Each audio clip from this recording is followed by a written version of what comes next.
Greetings, antique radio enthusiasts. Welcome to another edition of Antique Radio Archaeology. Today we're going to begin the restoration on a Chelsea Model 104 Regenerative Receiver. The Chelsea Model 104 Regenerative Receiver came out about 1923, and one of the interesting things about it is it incorporates this here, this Model 90 Variocoupler. And it also has a little vernier on the variable capacitor. It's a one-tube radio, and it's one of the last of the regenerative receivers that Chelsea made that almost follows the Armstrong patent to the T. So it's been kind of like a Rosetta Stone as far as I'm concerned, because in antique radio archaeology we like to discover all we can about these radios. Now, the thing that I've been really wanting to do, or I've been trying to do, is create schematics on the entire Chelsea radio line. Now, the 104 has been eluding me like you wouldn't believe, because I did try to get it at auction a while back. I messed up. It was an online auction, and I somehow got logged out before the auction ended, and by the time I logged in it was over with and I had lost the item. It was very, very disappointing at the time, and it took me years before I was able to finally secure one.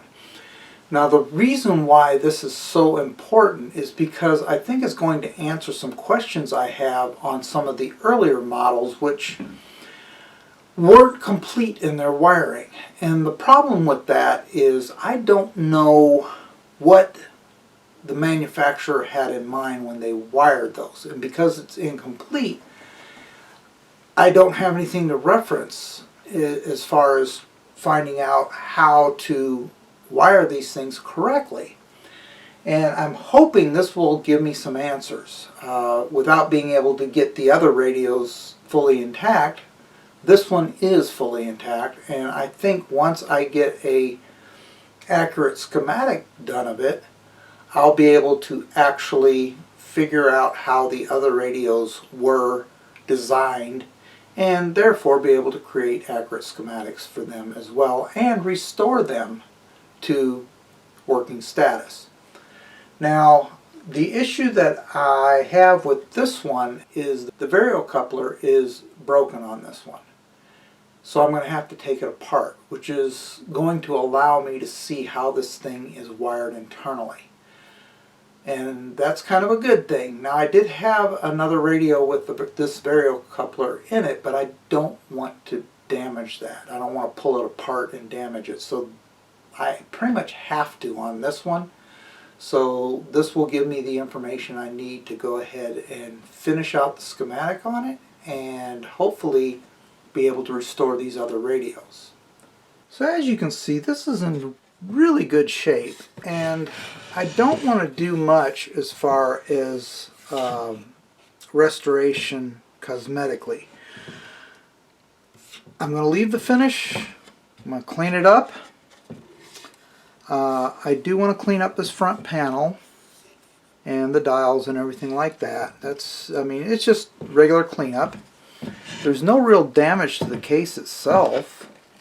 I mean, it does have a few scratches and stuff that I can clean up pretty well. But that's one thing that I'm really looking forward to on this, is I don't have to do an extensive cabinet repair. Well, since I do have to pull the variocoupler, I do want to clean up the components inside. So the first thing I need to do is start by pulling the front panel.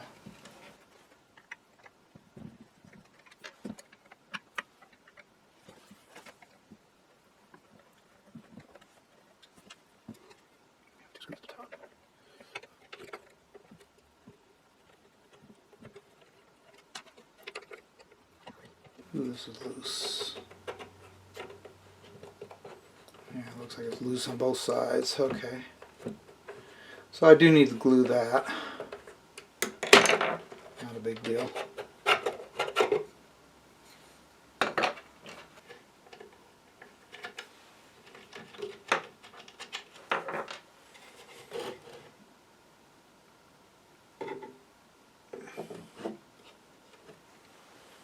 Okay, let's take a look at this cabinet real quick. Alright. This is for the tube socket. Like I said, I am going to have to glue that back in. No big deal. Easy to do. And just, you know, minor cleanup. There's the vernier in the middle. But what I mean by it's broken is I can feel that dragging. So, what that tells me is, yeah, right there, the coils inside are loose. They need to be re-glued. So it's just a matter of pulling it apart, re-gluing it, and putting it back together. It's not that difficult.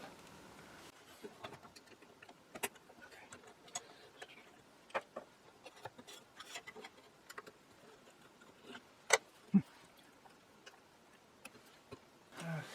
so before I do anything else, I may want to unscrew these if I can.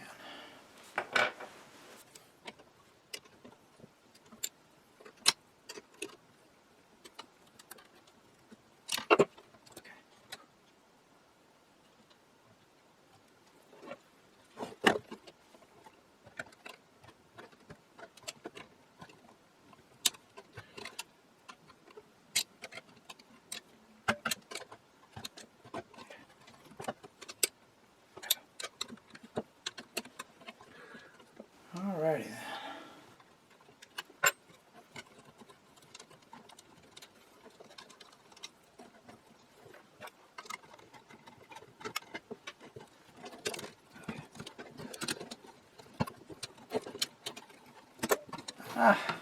Something on the bottom here.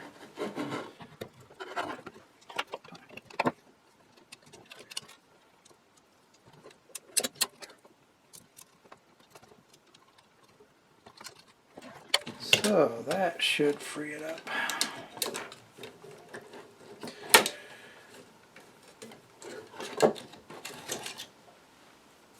Here we go.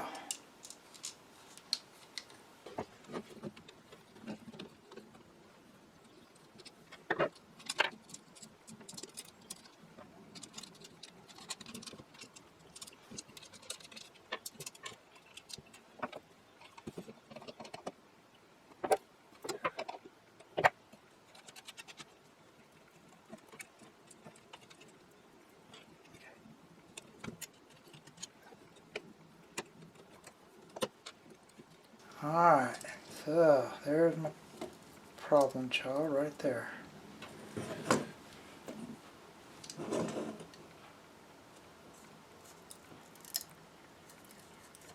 Glue is busted loose.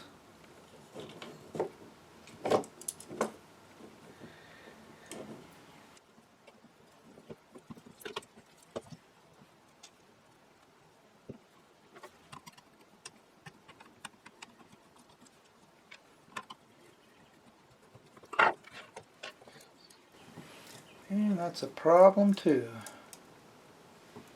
Okay. So I should be able to lift this out of here.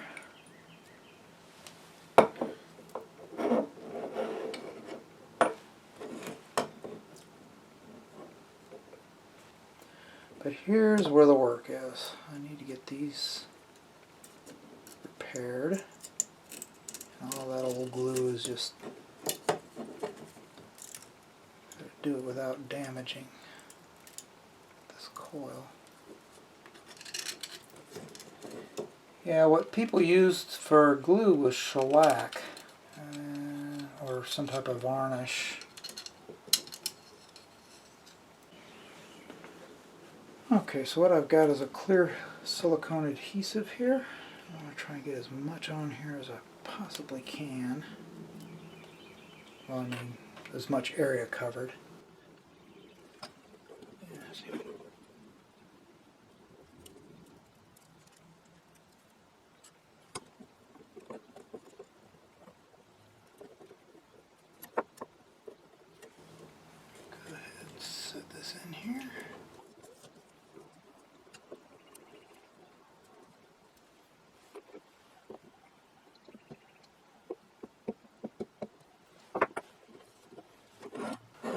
one side.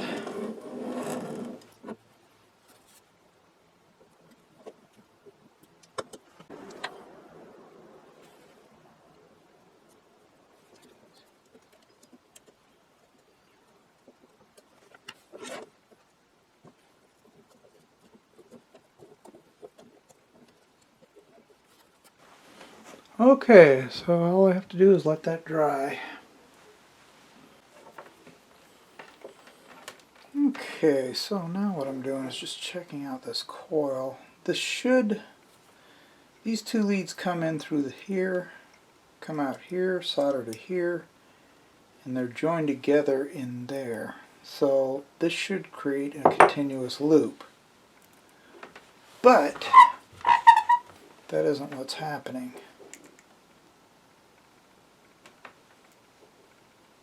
Nothing. Okay. So if I check this side, we'll go to that center point. Got continuity. This side, continuity.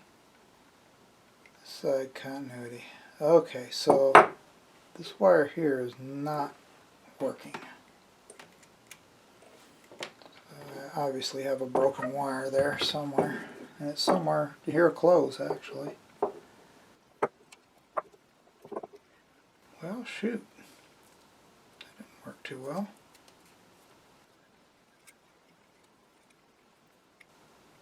Get wire back through here, solder those terminals. Alright. Okay, so what I'd like to do, go ahead and use this wire here.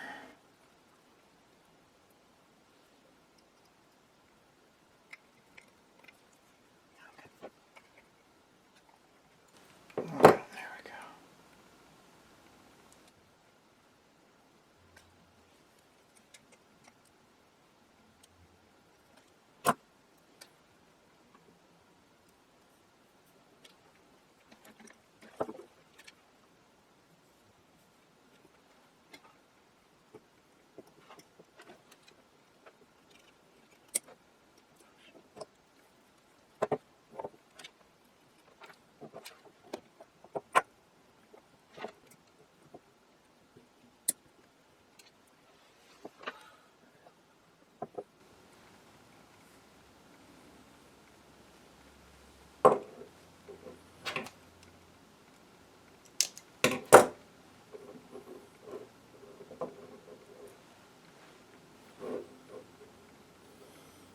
go. Okay.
There we go. Okay, so I'm going to go ahead and remove this plate. It's already loose. Okay. Yeah. This thing's just sliding all over the place, so it's not even gripping.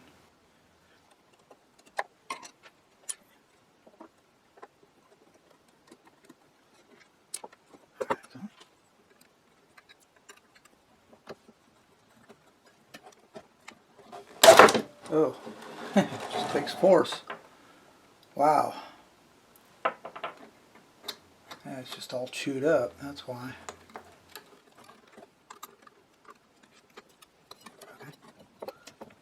There we go.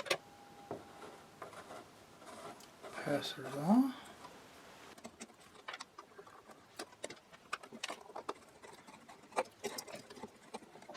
There we go.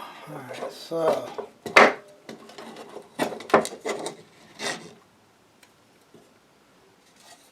here's the plate.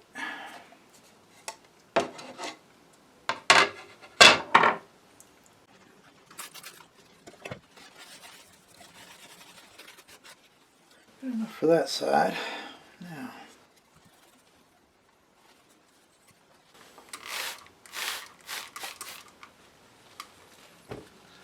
do here.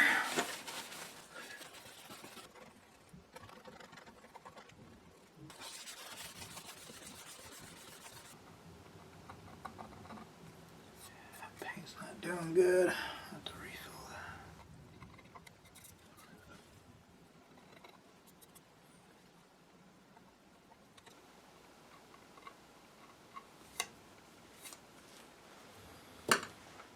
Alright, so I'm going to use a little bit of rubbing compound and try to kind of buff that up a little bit, not too much.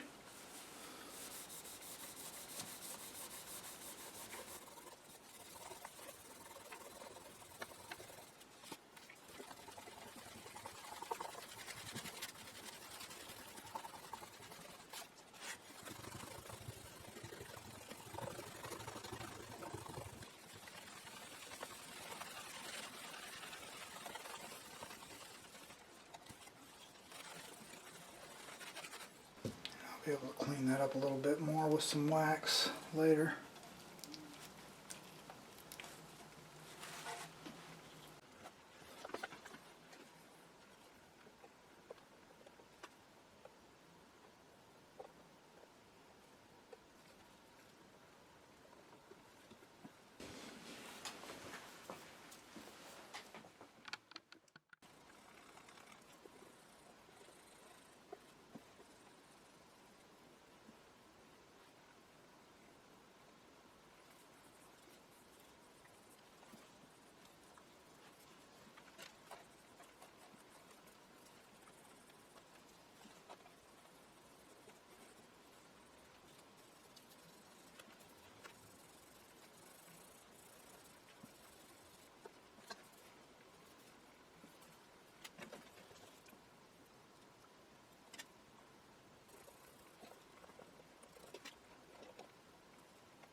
So,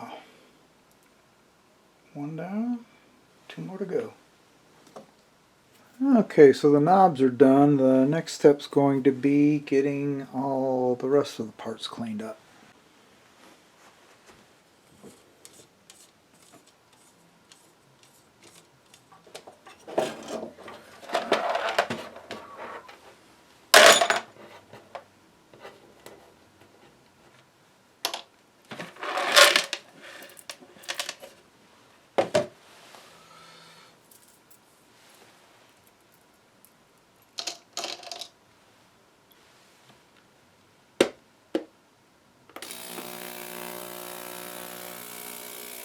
Okay, I'm going to go ahead and disassemble the rest of this so that I can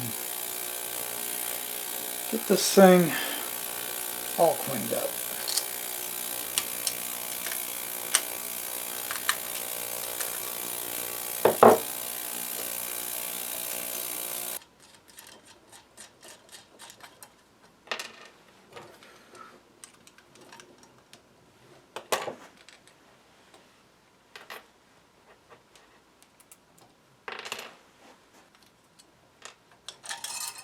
Okay, more hardware.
So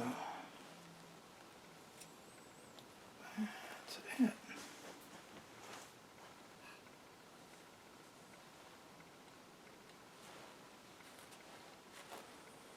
Okay.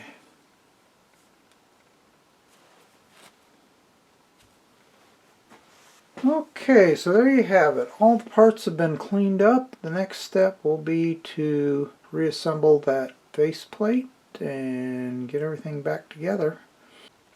I'm going to start. I have all my hardware laid out. I'm going to reattach the condenser, the selector for the coils, and we're going to put that plate back on. So first things first, let's go ahead and position this on the plate. Okay.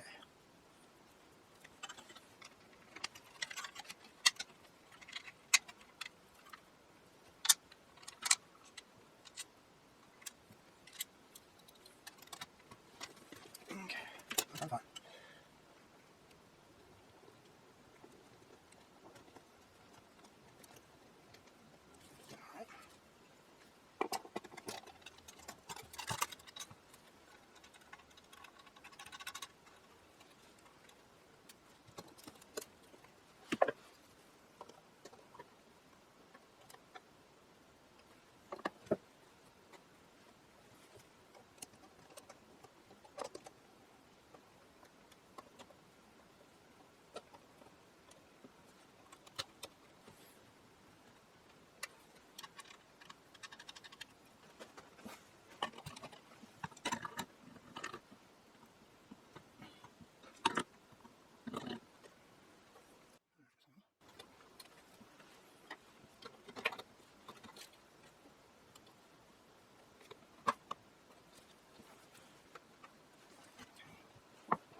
The output.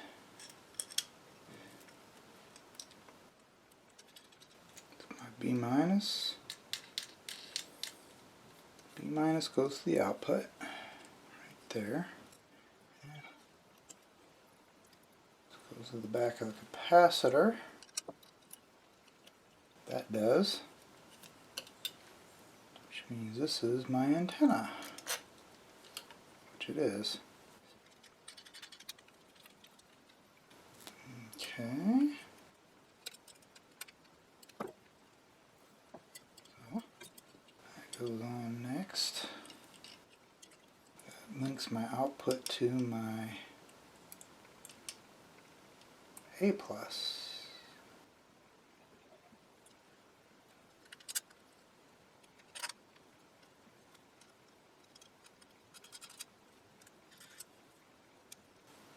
Okay. That goes to this capacitor here. Okay, we're going to have to start getting fancy here. Go ahead and tighten all these up first.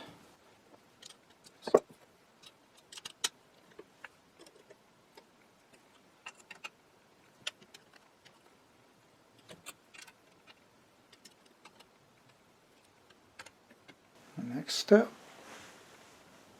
will be to go ahead and mount this to here. I got to put this capacitor through here.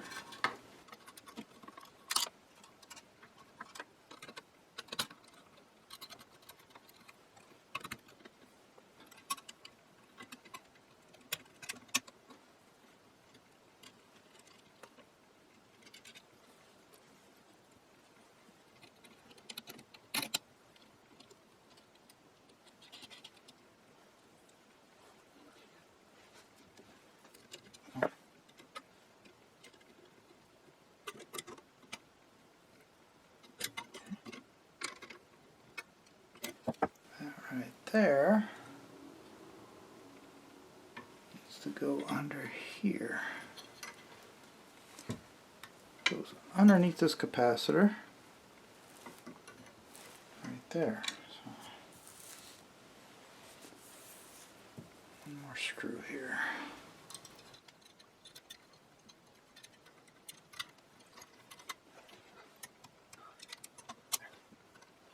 And that's going to go to the Variocoupler.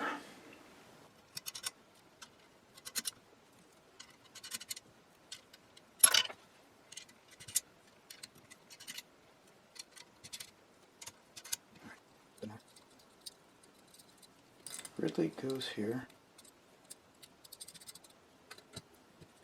I'm going to tighten it real tight, just a little bit. That goes there.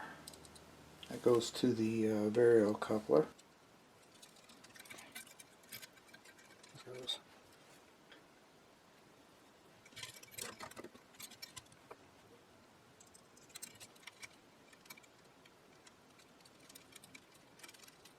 Alright, this ties to my rheostat.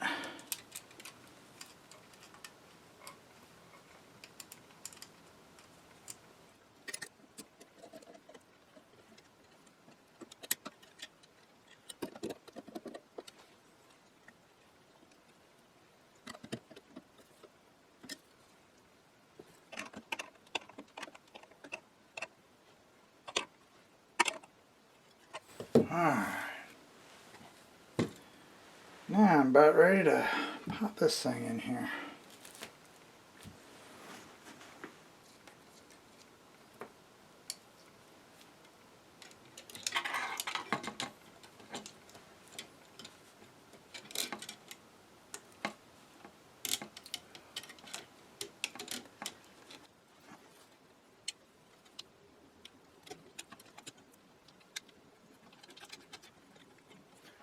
Alright, so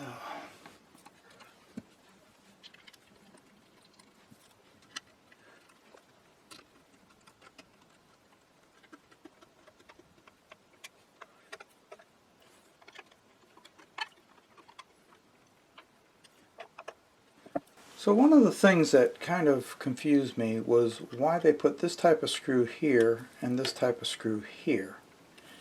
And what I finally figured out is there's a ridge right here, and after this dial goes in, it stops.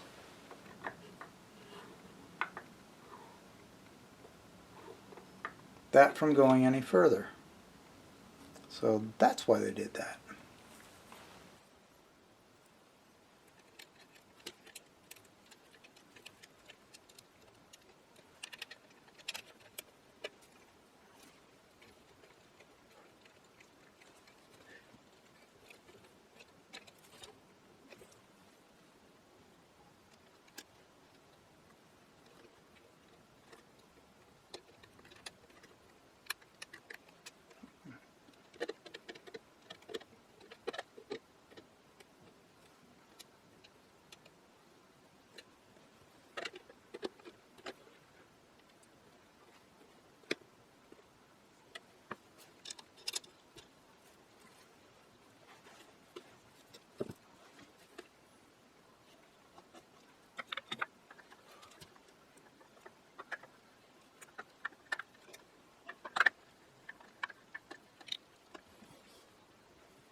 Okay, the pointer's pointing straight up, so I can put that at the 40 mark.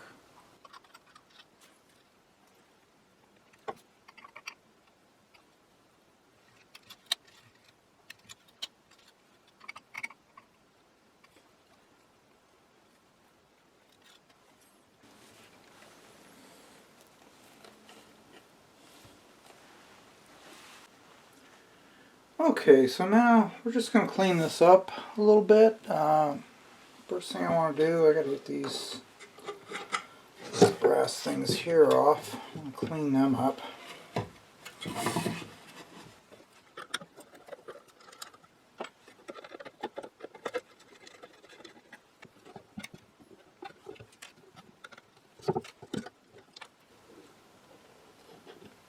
Okay, so I'm going to clean this up with Gojo.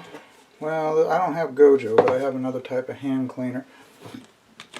Hand cleaner has been used by clockmakers and antique radio restorers for years. And there's really, they do a really good job of cleaning up these old cabinets. Now, how good? I don't know, because quite frankly, this thing's a little rougher than I thought.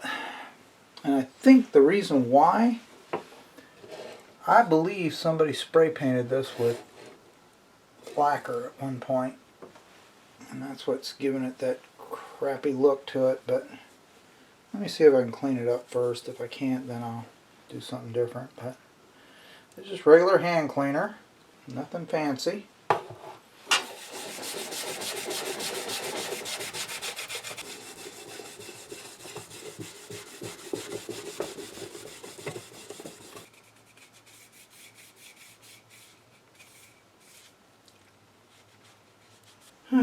Just for the sake of facilitating things, I'm going to just go ahead and remove.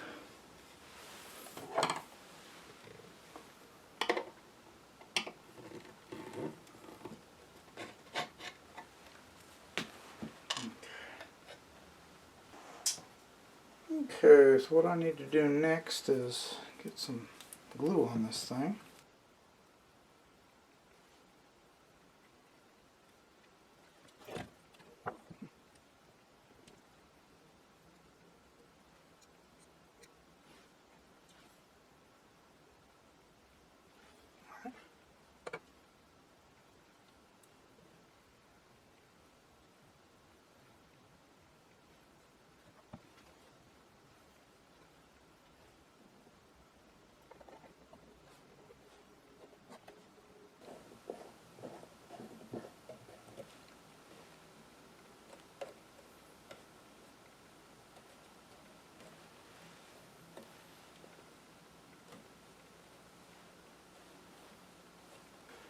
Alright, let that sit. Okay, so it's been overnight, almost 24 hours. Let's go ahead and, there, nice and solid. I think what I'm going to do, I'm going to hit this with a little bit of Restore Finish and put a little wax on it afterwards. So just do this on. Takes about 30 minutes, and then clean it off.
Okay, now comes the moment of truth. Now we're going to see if we actually have a working radio, which I'm pretty sure we will.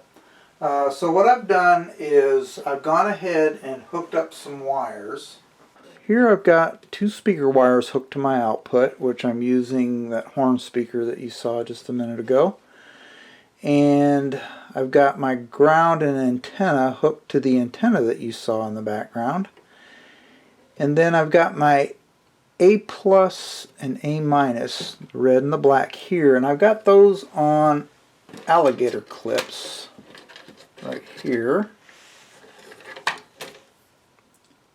so that I can hook it to my little 6-volt battery. And then the other two connections are my B plus, B minus, and these are just regular straight ends that will hook to my 45-volt battery. Now, first thing is first, remove the tube, because I'm going to use that as my on-off switch actually. So I can start making connections here. Start off, okay, I'm going to start with 22 volts.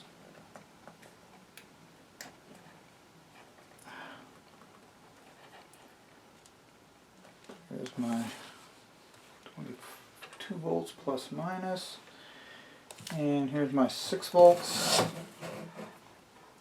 my minus,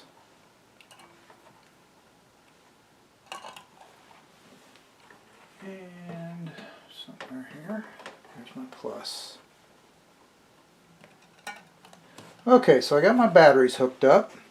Now normally you're going to use a headphone instead of a speaker, but you have a hard time hearing a headphone, so I'm going to just go ahead and try it with the speaker, see what we can get. Hopefully we can get enough on it. So I'm going to go ahead and pop the tube in there. And we've got filament voltage.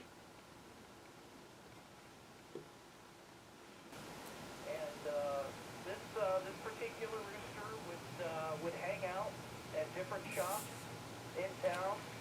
Tourists who were coming would hear about Coil. There's videos on YouTube of people feeding Carl. Something horrible happened. Carl went missing sometime in April on the 24th. Not long ago. And people were concerned, like, well, what happened to Carl? Because Carl was a regular. Now remember, this is not an amplified radio at all, and this I should be listening to it through headphones. You can hear that in the speaker. That is amazing. Alright, so here is the Chelsea Radio Company Model 104 schematic that I was able to come up with on this radio. Now as you can see, my RF is going to hit this antenna. It's going to come through this variable capacitor here, and it's going to go from the capacitor over and hit this coil over here. Now there's taps on this coil, and by adjusting this lever right here, I'm able to basically move where my ground is going to be connected on the coil. And I've got all these different taps, so I can, if I go to 1, it's going to hit this tap. If I go to 2, it drops down to this tap down here using most of the coil, which is where I was getting my best signal. So with that in mind, so it's now using this, it's found a extremely narrow band of frequencies by doing that, and it's passing it on through the grid leak resistor and capacitor. Now obviously the resistor is not going to play a big role in passing the signal, but the capacitor will, to this grid here. Now varying my filament voltage, I'm able to increase or decrease the amount of current flow, and that all goes to the plate. Now the plate, this tube is acting as the detector. It's taking that modulated RF signal and it's only passing the positive side of it. So only the top half of that waveform is being passed through the plate circuit. Now the plate circuit's going to come around. Now I've got this, this is a bypass capacitor here that's going to get rid of some of that RF, and drop it down to ground. And the rest of it's going to come down to my B+. Now if you remember, I hooked my battery between B+, B-. I have my speaker hooked between B- and A+. So basically what it's doing, it's using the battery as part of the load, the circuit load, and it's also using variations in the filament being induced by this circuit to help produce my output signal, which is very much like the regenerative receiver that Armstrong patented. This is exactly how it works. So I've developed my output here, and by varying my capacitor here and my tickler here, which this tickler coil is also attached to this coil here. It's part of this circuit. The combination of the tickler and these coils and the regeneration caused, because as this plate voltage goes through the tickler, it's inducing more signal back into this coil and back through this circuit. I'm developing enough current that we're able to actually hear it through the speaker, which is amazing. So it's a very powerful little one-tube radio. It really is. This is just a great example of a regenerative receiver and how it works. And this thing works just flawlessly.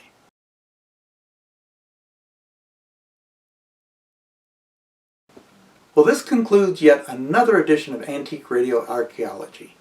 If you enjoyed today's episode, please hit the like button. And if you want to see more of these videos, because I do have a few more Chelsea radios that I need to bring back to life, then, you know, by all means, subscribe to the channel if you haven't already done so. In the meantime, happy restorations, everybody. I really hope to see you next video. Take care. Bye.